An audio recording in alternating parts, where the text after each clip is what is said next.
नमस्कार दोस्तों, आज हम इस वीडियो में डिस्कस करने वाले हैं संविधान का एक महत्वपूर्ण पार्ट, वो है संविधान की विशेषताएं, यानी कि salient feature of Indian constitution.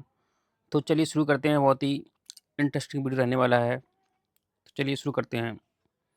सबसे पहली जो संविधान की विशेषताएं है वो है कि संविधान लिखित और विश्व का सबसे लंबा संविधान है, यानी कि जो भारत का संविधान है वो एक तो लिखित है और दुनिया का सबसे लंबा संविधान है।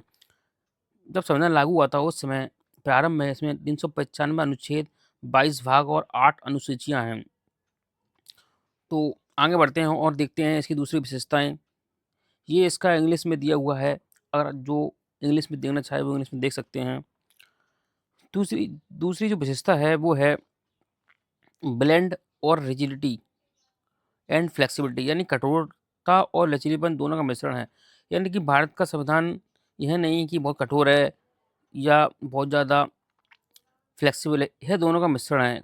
कठोर का मतलब यहाँ पर है कि संविधान में कुछ ऐसे प्रावधान हैं जिसमें कि विशेष प्रमुख से ही संविधान संशोधन हो सकता है।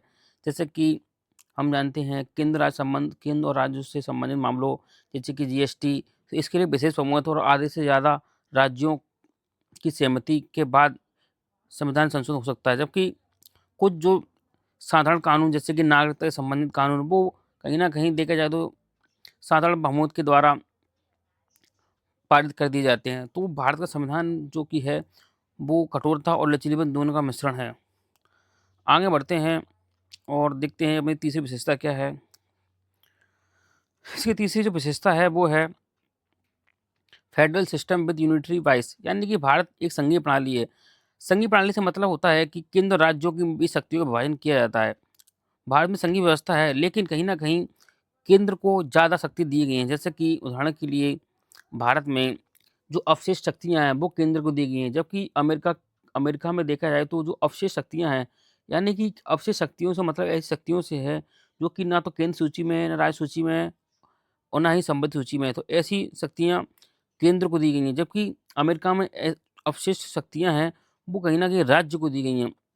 तो देखा जाए तो केंद्र को भारत में ज़्यादा मजबूत बनाया गया है और कुछ प्रावधान, जैसे कि आपातकालीन प्रावधान, एक ही नागरिकता, एक ही संविधान, तो ये दिखाता है कि कहीं न कहीं केंद्र ज़्यादा मजबूत है। तो आगे बढ़ते हैं और देखते हैं हम अपनी चौथी विशेषता वो क्या है।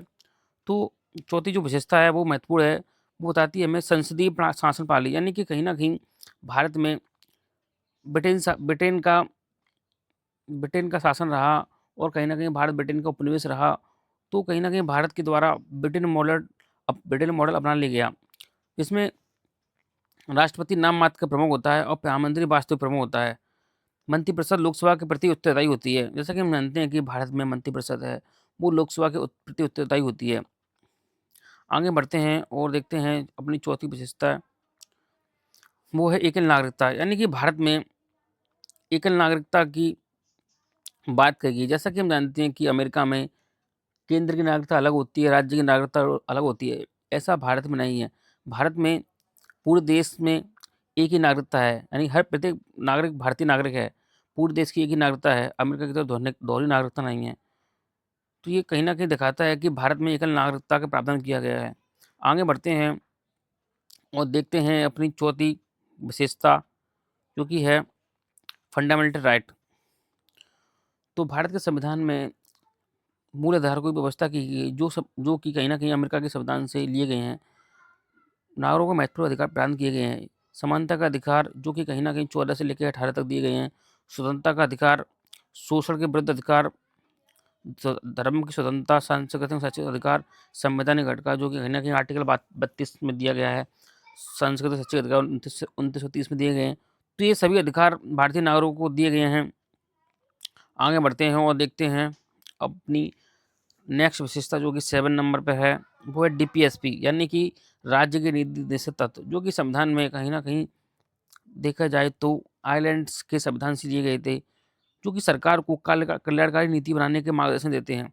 जो डीपीएसपी है, वो सरकार को एक वेलफेयर पॉलिसी लोगों के लिए बनाने के लिए प्रेरित करते हैं। यह न्यायालय में लागू नहीं हो सकती, लेकिन शासन के लिए अत्यंत महत्वपूर्ण है, क्योंकि यह न्यायालय के द्वारा प्रतिनिधि नहीं है, इसलिए यह सरकार के लिए मैंडेटरी नहीं है कि इनको लागू किया जाए। लेकिन कहीं न कहीं संविधान में लिखा गया कि सरकार अपनी नीतियों को बनाते समय इन पर ध्यान दे और समय और संसाधन के हिसाब से इन्हें लागू किया जाए। जैसे कि हमने देखा था कि जो आर्टिकल 21 में बच्चों को प्राइमरी एजुकेशन का मूल अधिकार दिया गया, वो कहीं न कहीं डीपीएसपी की